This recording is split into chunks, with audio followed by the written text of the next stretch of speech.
Linux file hierarchy concepts. In this video, we are going to see about Linux file hierarchy concepts. Like any other operating system, Linux organizes information in files and directories.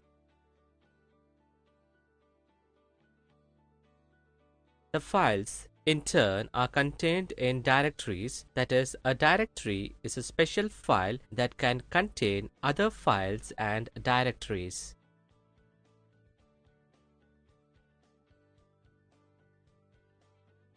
A directory can contain other directories, giving rise to a hierarchical structure.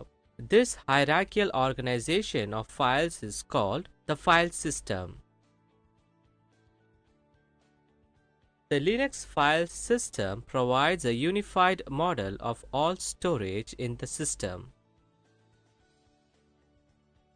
The file system has a single root directory indicated by a /.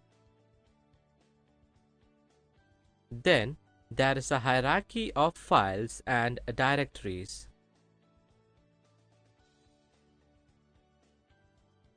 Parts of the file system can reside in different physical media such as hard disk, floppy disk, and CD-ROM. The Linux file system provides a unified view of storage that may span multiple drives. If you are familiar with MS-DOS or Windows, notice that there is no concept of a drive letter in Unix. You can have long file names, that is up to 256 characters, and file names are case sensitive. Often, Unix file names have multiple extensions such as sample.tar.z.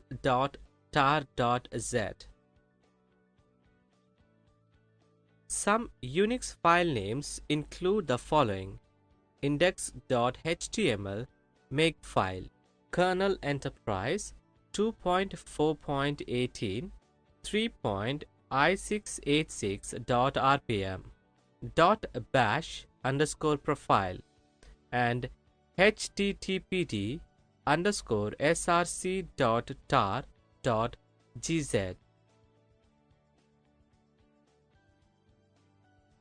To locate a file, you need more than just the file's name. You also need information about the directory hierarchy. The term path name refers to the complete specification necessary to locate a file, the complete hierarchy of directories leading to the file, and the file name. A Linux path name consists of the following paths: the root directory indicated by a / character, the directory hierarchy with each directory name separated from the previous one by a / character. A / appears after the last directory name. The file name with a name and one or more optional extensions. Some important directories. In this video, we are going to see about some important directories. Many directories have specific purposes. If you know the purpose of specific directories, finding your way around Linux directories is easier. Another benefit of knowing the typical use of directories is that you can guess where to look for specific types of files when you face a new situation.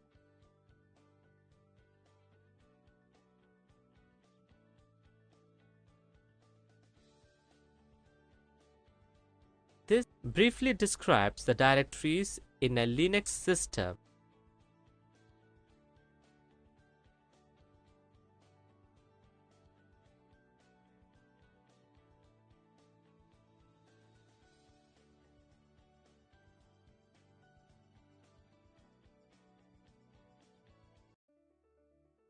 Current working directory. In this video, we are going to see about current working directory. As you browse directories, it is easy to get lost or forget the name of your current directory. By default, the bash prompt in Red Hat Enterprise Linux shows only your current directory, not the entire path. For example, the path to the application gedit is /user/bin/gedit. The path to user someone's home directory is /home/someone/. To display the location of your current working directory, enter the command pwd. The output should look similar to file and directory names. In this video, we are going to see about file and directory names. Unix/Linux files are organized within a single tree hierarchical file system structure made up of files containing data. Example, documents, programs, and directories, that is, folders that may contain other subdirectories and files. One file system root.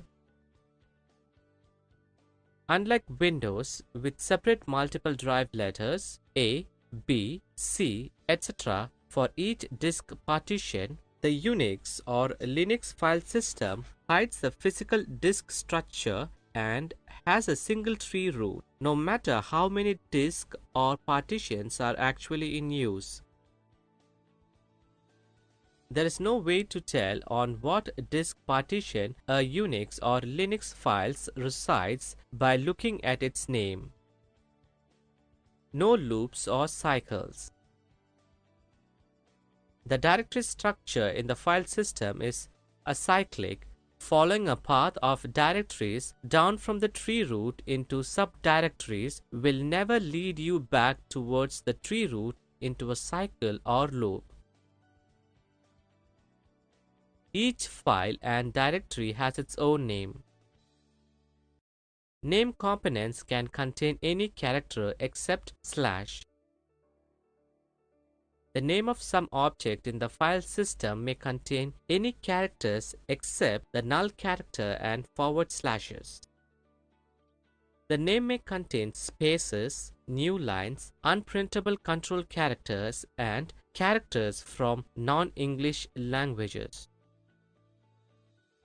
Yes, you can have a file or a directory name that is entirely made of blanks or backspace characters. Absolute and relative path names. In this video, we are going to see about absolute and relative path names. Path names come in two flavors: absolute, relative. Absolute path names starts with a slash on the left, example, /etc/password. Relative path names do not start with a slash, example, etc/password. Absolute path name starts with a slash. A path name that starts with a leading slash on the left is called an absolute path name. Example, /etc/password /root/.bashrc/bin/etc. The leading slash on the left indicates that the path name starts at the topmost nameless root directory in the file system. Absolute path names always start at the system root. An absolute path name traverses the file system hierarchy tree from the very top, always starting at the topmost root directory of the file system hierarchy. The topmost root directory is signaled by the leading slash character at the start of an absolute path name. Absolute path names always start with this topmost root directory slash and descend through every directory name that leads down to the destination. Example, /home/user/file or /user/bin/grep or /bin/ls or /etc/password. The slash must always be at the start, that is, left of an absolute path name. Relative path names do not start with a slash. Path names with no leading slash on the left are called relative path names. A relative path name never starts with a slash on the left, but it may contain slashes everywhere else. Slash bar is not relative. It is an absolute path name, but bar and dot slash bar and dot dot dot slash bar and foo slash bar are all relative path names. A relative path name is used along with the current working directory to avoid typing long path names. Relative path name starts in the current working directory. To save typing long path names all the time, many operating systems, that is including Unix or Linux and DOS, have the concept of a saved current working directory, also called current directory or working directory. Every process in Linux can save one absolute directory path name to be its current working directory. The working directory can be set and changed in shells using the built-in cd, that is change directory command. Example, .cd/home/idalen. The current working directory can be displayed in shells using the pwd, that is print working directory command. Differences between absolute and relative. Absolute path names always refer to the same unique destination. Since absolute path names always start with a topmost root slash and don't depend on the current directory of a process. For example, the absolute path name /etc/password, that is starting with the topmost root slash, always means the same file anywhere it is used, ignoring the current directory. The current directory is ignored for absolute path names. Relative path names always start in the saved current directory of a process, so the final destination changes depending on the current directory of the process. Changing the current directory changes the final destination of the relative path name. Changing directories. In this video, we are going to see about changing directories. Changing directories is easy as long as you know where you are, that is your current directory, and how that relates to where you want to go. To change directories, use the cd command. Typing this command by itself returns you to your home directory, that is moving to any other directory requires a path name. You can use absolute or relative path name. Absolute paths start at the top of the file system with slash referred to as root, and then look down for the requested directory. Relative paths look down from your current directory, wherever that may be. The following directory tree illustrates how CD operates. If you are currently in directory 3 and you want to switch to directory 1, you need to move up in the directory tree. Executing the command. While you are in directory 3, presents you with an error message explaining that there is no such directory. This is because there is no directory 1 below directory 3. To move up to directory 1, this is an example of an absolute path. It tells Linux to start at the top of the directory tree / and change to directory 1. A path is absolute if the first character is a /, otherwise it is a relative path. Using absolute paths allows you to change to a directory from the / directory, which requires you to know and type the complete path. Using relative paths allows you to change to a directory relative to the directory you are currently in, which can be convenient if you're changing to a subdirectory within your current directory.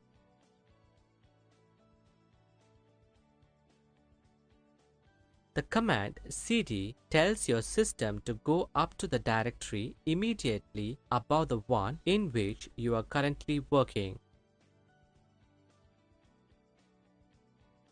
To go up to directories, use the cd ... command. Use the following exercise to test what you have learned regarding absolute and relative paths. From your home directory, type the relative path. After using the full command in the example, you should be in the directory x11, which is where configuration files and directories related to the X Windows system are available. Conversely, using an absolute path moves you to the /etc/x11/ directory more quickly. For example, now that you are starting to understand how to change directories, see what happens when you change to root's login directory, that is, a super user account. Type.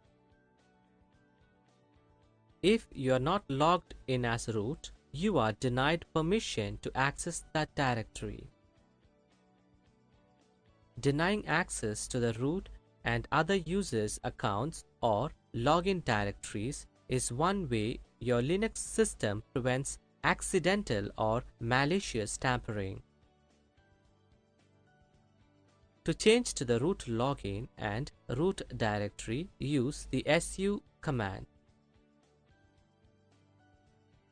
As soon as you give the root password, the prompt changes to super user status. For example, when you are done working as root, type exit at the prompt, you are returned to your user account. Listing directory contents. In this video, we are going to see about listing directory contents. Using the ls command, you can display the contents of your current directory. Many options are available with the ls command. The ls command by itself does not show all the files in the directory. Some files are hidden files, that is also called .files, and can only be seen with an additional option specified to the ls command. Type the command ls a. Now you can view files that begins with dots.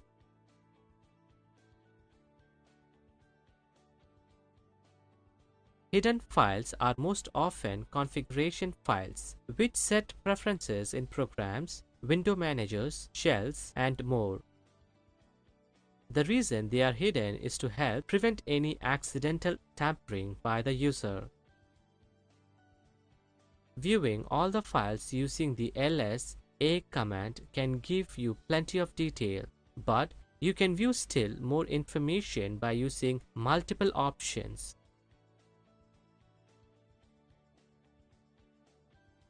If you want to see the size of a file or a directory when it was created and so on, add the long option, that is L, to the ls a command.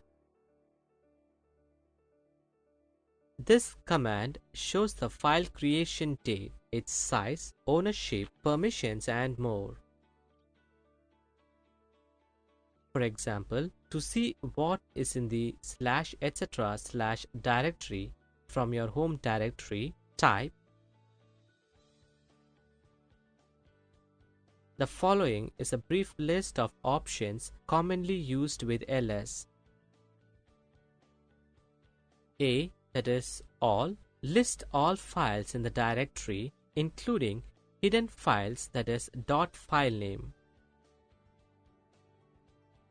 The dot and dot at the top of your list refers to the parent directory and the current directory respectively.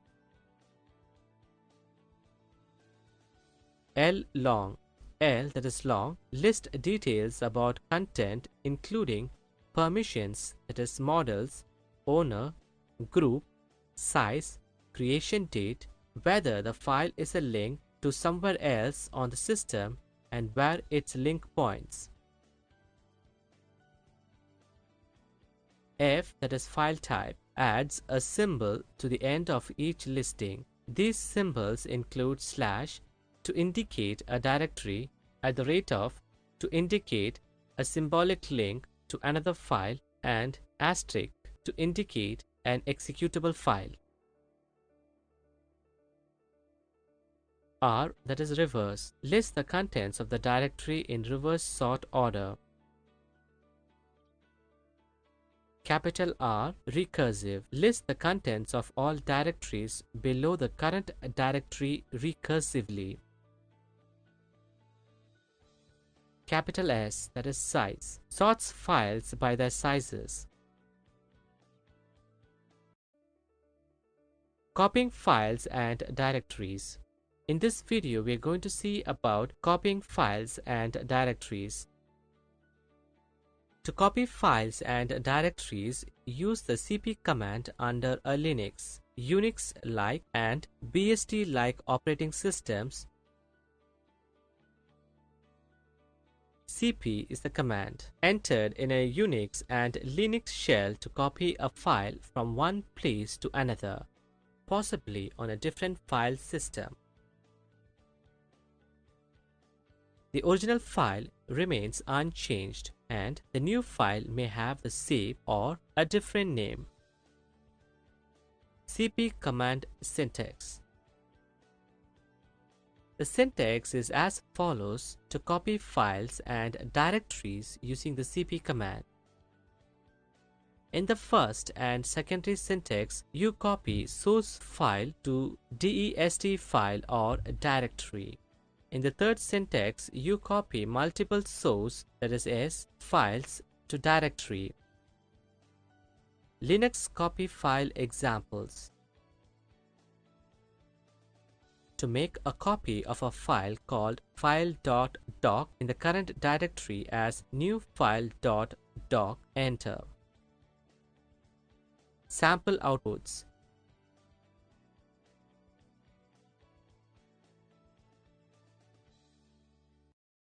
You can copy multiple files simultaneously into another directory. In this example, copy the files named main.c, demo.h, and lib cp.c into a directory named backup. If backup is located in /home/projects, enter. Copy a file to another directory. To copy a file from your current directory into another directory called /temp/enter. Verbose option. To see files as they are copied, pass the V option as follows to the cp command. Sample outputs.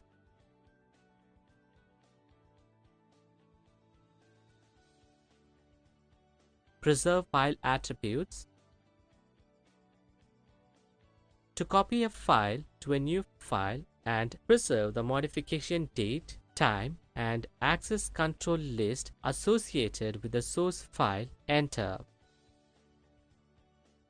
This option forces cp to preserve the following attributes of each source file in the copy as allowed by permissions: modification time or date, access time, file flags, file mode, user ID, that is UID, group ID, that is GID, access control list, that is ACLS, extended attributes, that is EAS. Copying all files. The star wildcard represents anything that is all files. To copy all the files in a directory to a new directory, enter. The star wildcard represents anything whose name ends with the .doc extension. So, to copy all the document files *.doc in a directory to a new directory, enter. Recursive copy. To copy a directory, including all its files and subdirectories, to another directory, enter, that is, copy directories recursively. The destination. In this video, we're going to see about the destination. Copy a file or directory from source to destination. The general form of copy command. To copy a file, you need to pass source and destination to the copy command. The following example copies the file from project/readme.txt to project backup/readme new.txt. If you want to copy a file from one folder to another with the same name, just the destination directory name is good enough as shown below. A directory and all its content can be copied from source to destination with the recursive option R as shown below.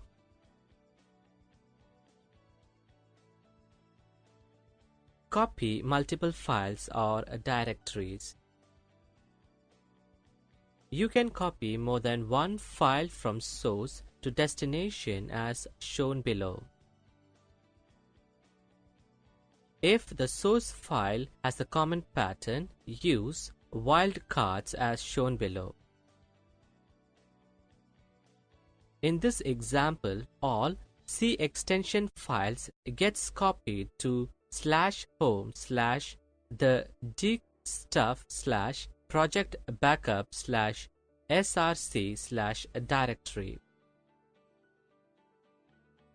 Copy multiple directories as shown below.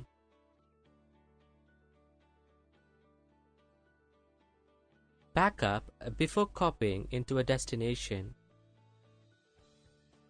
In case if the destination file is already present with the same name, then cp allows you to back up the destination file before overwriting it.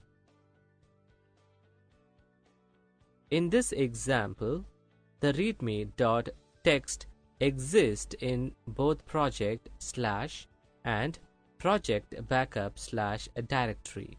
And while copying it from project slash to project backup slash, the existing readme.txt is backed up as shown below. The existing file has been moved to readme.txt negation and the new file copied as readme.txt as shown below.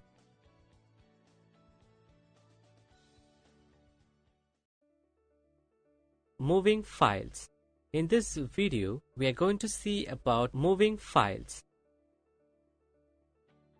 To move files, use the mv command, that is man mv, which is similar to the cp command, except that with mv, the file is physically moved from one place to another instead of being duplicated as with cp.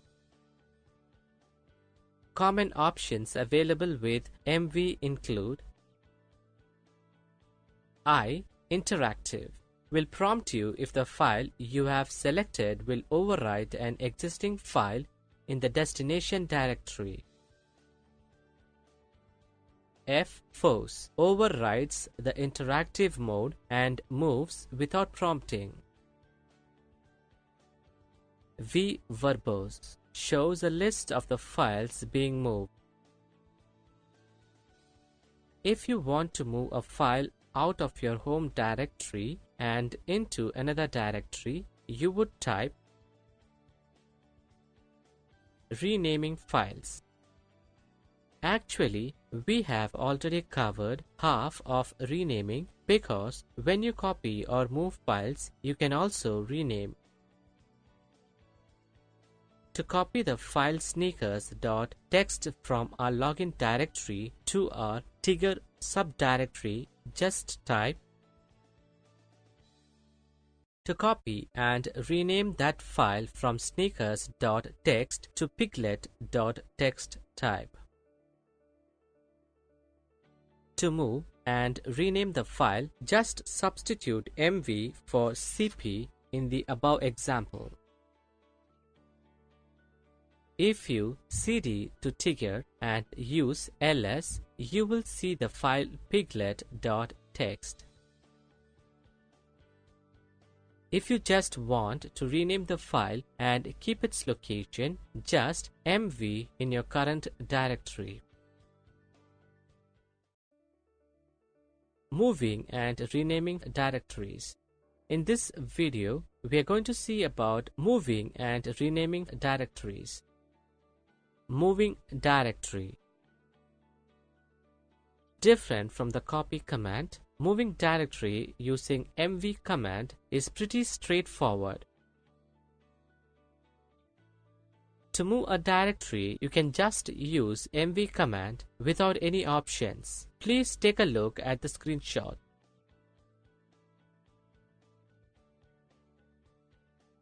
Renaming directory. The above rule is also applied to directory. Example: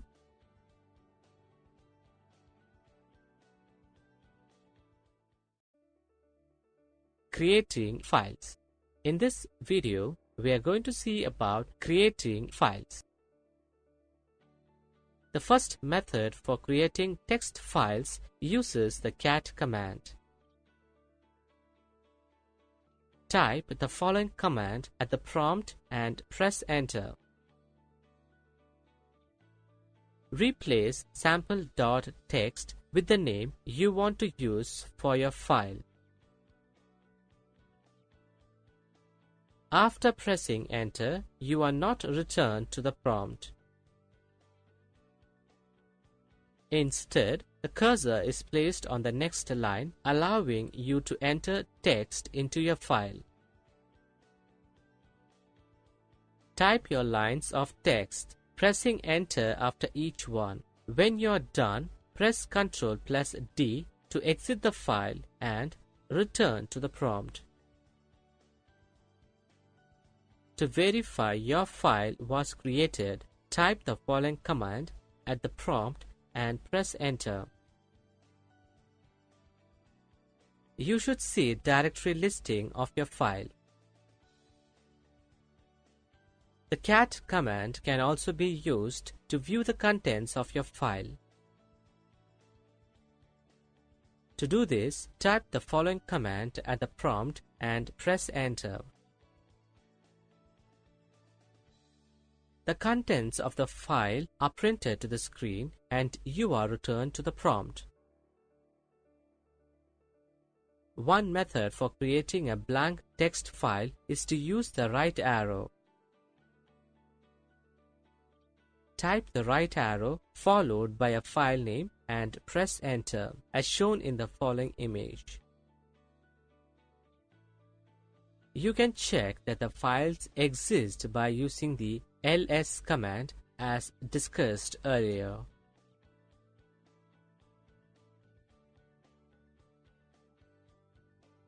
When you use the cat command to view the contents of your file, nothing displays. The file was created, but it contains no text. To add text to the file, you can use vi. Type the following command to open the text file in vi.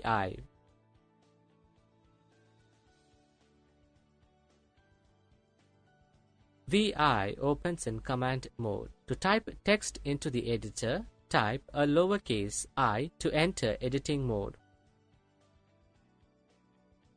Type your text and press escape to return to command mode. To close vi and save your file, type wq and press enter. Again, to view the contents of the file, type the following command at the prompt and press enter.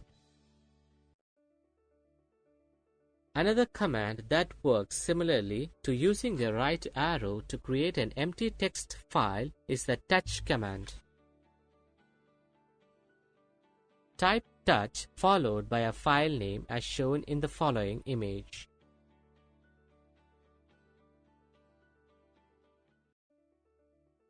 Removing files. In this video, we are going to see about removing files. Deleting files and directories with the rm command, that is man rm, is a straightforward process. Let's take a new file piglet.txt and delete it from the tigger directory with the rm command. What happens if we didn't really want to get rid of it? That's where the iInteractive option comes in handy, because it gives a second chance to think about whether we really want to toss the file.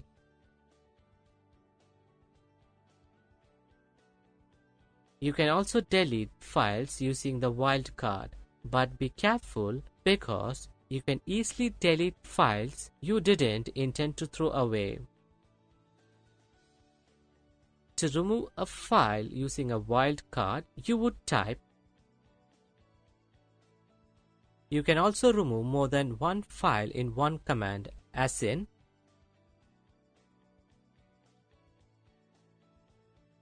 options for removing files and directories include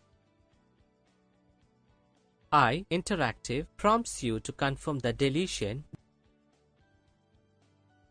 FForce overrides interactive mode and removes the file, that is S, without prompting. vverbose shows a listing of files as they are being removed. recursive, when removing directories, will remove all of the files and the subdirectories of the specified directory. This can also get rid of an empty directory. To remove directories with rm, you must specify the R option. For example, if you want to recursively remove the directory tigger, you would type. And if you want to combine options such as forcing a recursive deletion, you can type. Creating directories. In this video, we are going to see about creating directories. use the mkdir command to create new folders or directories under Linux operating systems. A directory, that is also known as folder in MS Windows/OS X, is nothing but a container for other directories and files. mkdir command syntax. The mkdir command has the following syntax. Examples: open a terminal and use the mkdir command to create empty directories. The following command would create a directory called FOO. To list directories, enter. The following command would create two directories within the current directory. The P option allows you to create parent directories as needed, that is, if parent do not already exists. For example, you can create the following directory structure. Sample mkdir demo.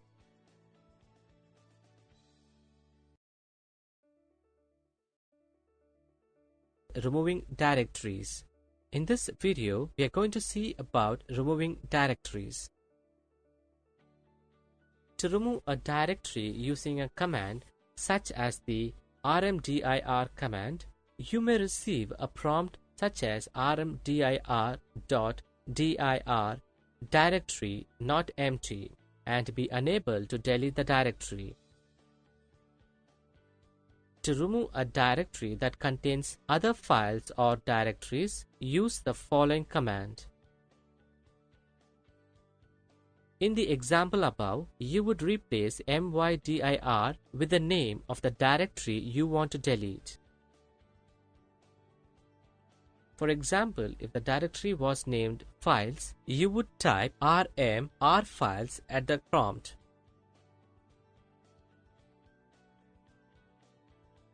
Executing the above command would delete all files and directories within the directory named in the command. However, it would also present a prompt for approval to delete each of the files. If you don't want to receive a prompt for each file, use the following command instead. Using Nautilus. In this video, we are going to see about using Nautilus. The graphical desktop includes a file manager called Nautilus that gives you a graphical display of your system and personal files. Nautilus is designed to be much more than a visual listing of files. However, it allows you to configure your desktop, browse your photo collection, access your network resources, and more, all from one integrated interface. In essence, Nautilus becomes a shell for your entire desktop experience. Working in Nautilus is efficient and provides an alternative to searching through the various sub-menus connected to the main menu or using a shell prompt to navigate the file system.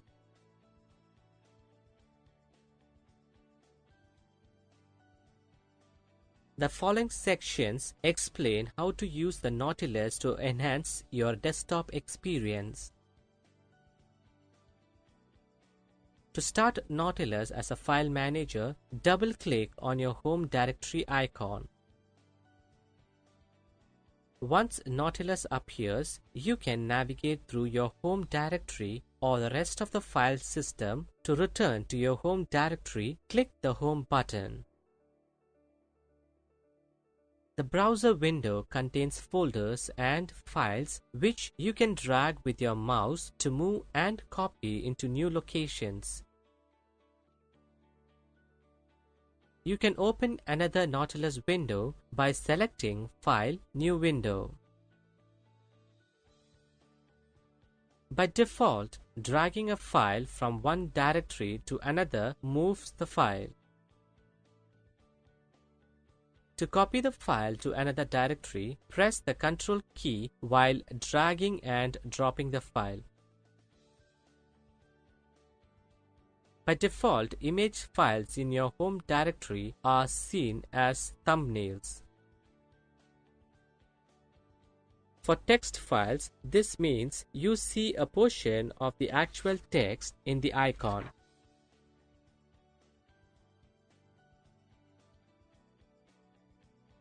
For images, you see a scaled down or thumbnail version of the image. To turn off this feature, select Edit Preferences, select the Preview tab, then select Never in the drop-down for Show Thumbnails. Disabling this and other previewing features increases the speed of Nautilus.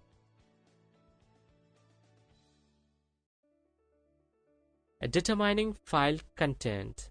In this video, we are going to see about determining file content. Finding and locating those files can be done with the find command. Unfortunately, find command cannot look inside a text file for a string. You need to use the grep command.